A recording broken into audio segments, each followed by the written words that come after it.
আসসালামু আলাইকুম। সবাইকে শুভেচ্ছা জানাচ্ছি। মাসুম মাহবুব দেখছেন ওপেন দ্য ইউরোপ চ্যানেল এবং মাসুম মাহবুব ফেসবুক পেজ।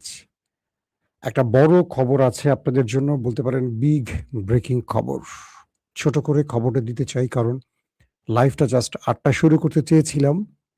৭ মিনিট আমার নষ্ট হয়ে গেছে। আমি যে সফটওয়্যারে করি StreamYard, তারা দেখাচ্ছে ট্রাফিক খুব বিজি ছিল। অর্থাৎ পুরো পৃথিবী একসঙ্গে এই লাইভ সেশনের মধ্যে যে চাপ তৈরি করেছে তারা সাপোর্ট দিতে পারছিল না।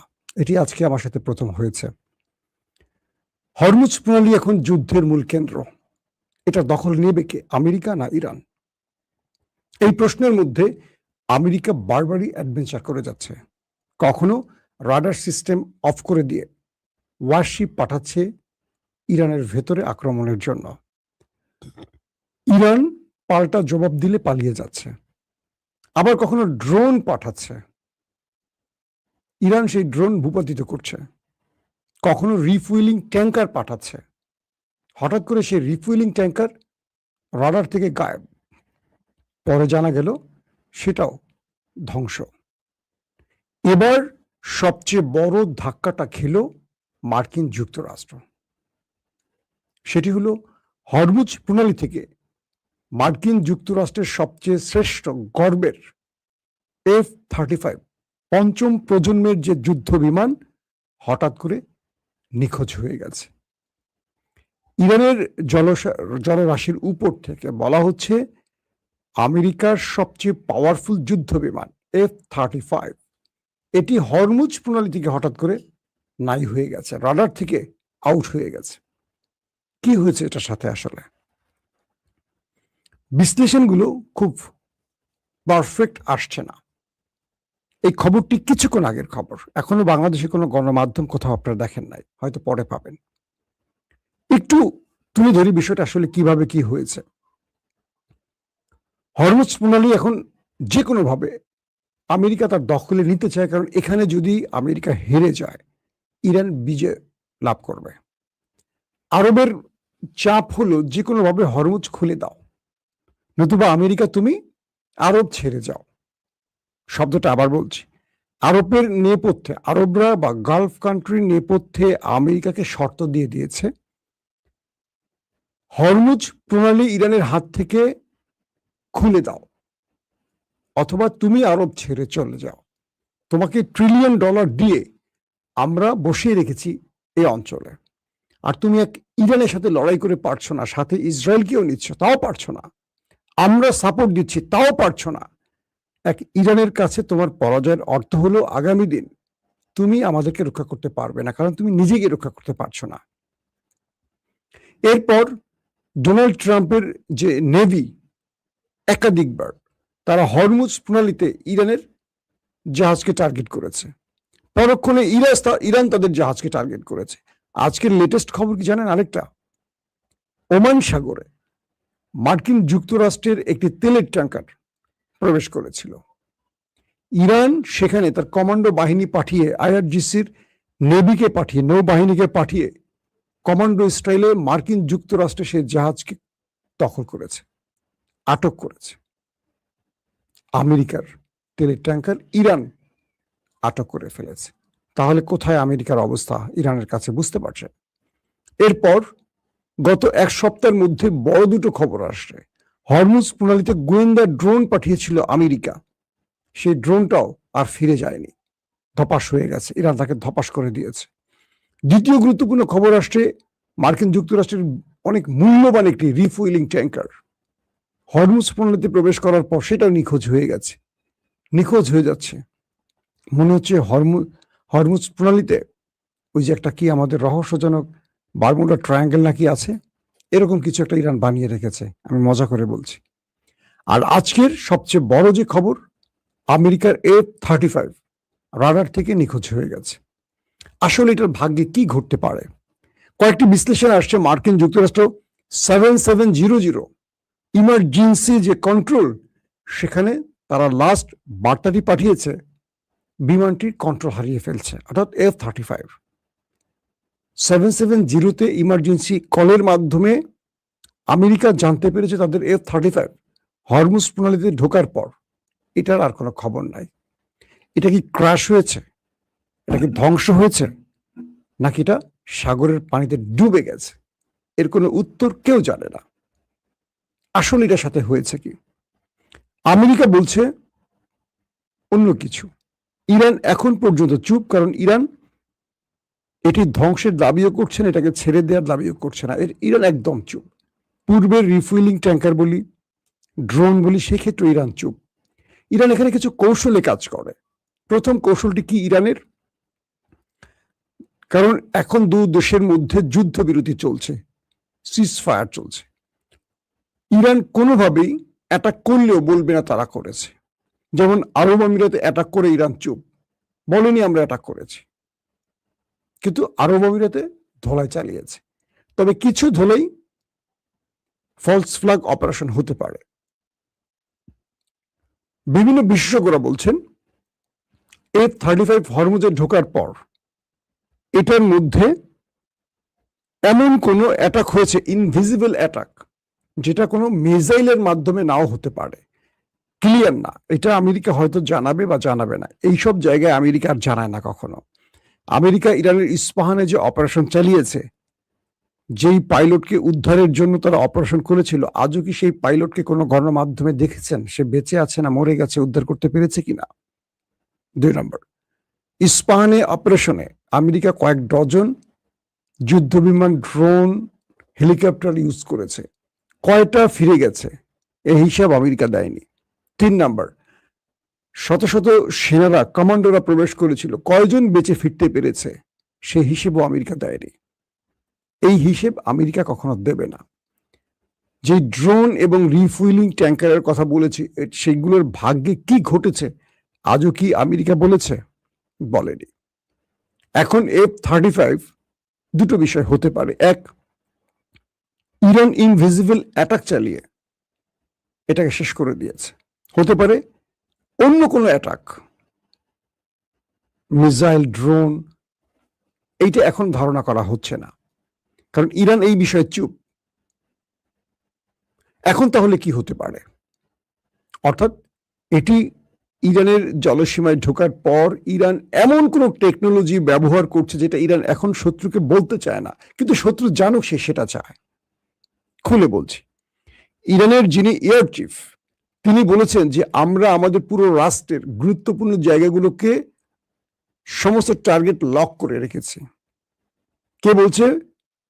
ইরানের এয়ার চিফ, মানে বিমান বাহিনীর প্রধান। তিনি বলছেন যে আমরা পুরো গুরুত্বপূর্ণ সবকিছু আমাদের ভূমির আমরা টার্গেট লক করে রেখেছি। শত্রু ঢোকা মাত্রই আমাদের কবজা চলে আসবে। তাহলে F-35 যে কবজা চলে আসলো, এটা কি তারই লক্ষণ? তাই তো মনে হচ্ছে, নাকি? এখন আমরা একটু ইঙ্গিত দেই 2020-এর দিকে। ধারণা করছি, যদি আমি ভুল না করি, 2020-এর দিকের একটি ঘটনা। সাউথ চায়নায় মার্কিন যুক্তরাষ্ট্রের একটি রণতরী প্রবেশ করে, অথবা সঙ্গে F-35 ছিল। হঠাৎ করে দক্ষিণ চীনের সাগরে যখন এই F-35 প্রবেশ করে, হঠাৎ করে 20 সেকেন্ডের জন্য F-35 রাডার থেকে নিখোঁজ হয়ে যায় এবং অনেক উপর থেকে সেটা আস্তে আস্তে নিচে নেমে আসে। এরপর চীন আমেরিকাকে বার্তা পাঠায়, গো। আমেরিকা বুঝতে পারে তারা চীনের যে সীমান্তে প্রবেশ করেছে এটা চীন তাদের F-35 কে কন্ট্রোলে নিয়ে নিয়েছে। চীন তখন তাদের জানায়, ওকে, আমরা তোমাদের সীমানা থেকে বেরিয়ে যাচ্ছি, আমাদের ক্ষমা করো, পার্ডন মি। এরপর F-35 কোন রকম জীবন বাঁচাতে পারে। তো চীন সেই বিমানটিতে কোনো মিসাইল অ্যাটাক চালায় নাই, ড্রোন অ্যাটাক চালায় নাই, কিচ্ছু করে নাই, কিন্তু তার কন্ট্রোল তারা নিয়ে নিয়েছে। এই ইনভিজিবল সিস্টেমে অ্যাটাক গুলো, এটা পৃথিবীর সবাই পারে না। চীনের সবচেয়ে বড় সাহসিকতার জায়গাটা হলো, চীন যুদ্ধে জড়ায় না বা তার টেকনোলজি পৃথিবীকে প্রচার করে না, বাট কৌশলে চীন শত্রুকে বুঝিয়ে দেয় তার শক্তিটা, যেটা ইরান করছে এই মুহূর্তে। যেমন ভারতকে চীন বুঝিয়েছিল পাকিস্তান ভারত যুদ্ধে, বুনিয়ানু মারসুসে। ফ্রান্সের তৈরি রাফায়েল 5 থেকে 6টি রাফায়েলকে খেয়ে দিয়েছিল পাকিস্তান। পুরো টেকনোলজি ব্যবহার করছে চীন এবং তুর্কি। তুরস্কের। জেট-17 থান্ডার এগুলো ব্যবহার করেছিল পাকিস্তান। যা তৈরি হয়েছে কোনোটা পাকিস্তান আর চীন মিলে, আর কোনোটা তৈরি হয়েছে তুরস্কের। এই পরিস্থিতিতে যেই বিষয়টি ঘটল যে ভারতের শক্তিমত্তাকে চ্যালেঞ্জ করেছিল চীন পাকিস্তানের সহযোগিতার মাধ্যমে, কিন্তু চীন বলছে না যে আমরা পাকিস্তানকে যুদ্ধে সহযোগিতা করছি, চুপ। কিন্তু ভারত জানছে যে পাকিস্তান যে টেকনোলজি ব্যবহার করছে এগুলো চীন থেকে পাওয়া, তুরস্ক থেকে পাওয়া।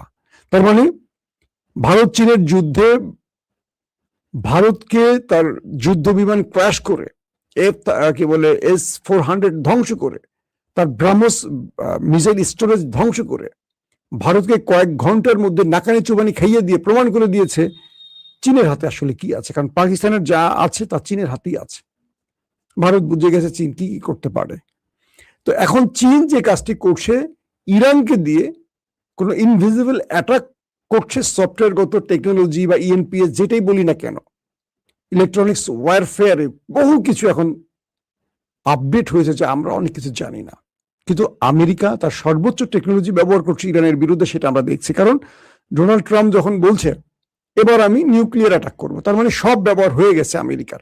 আমেরিকার হাতে আর নতুন কিছু নাই, যা ব্যবহার করার আমেরিকা করে ফেলেছে।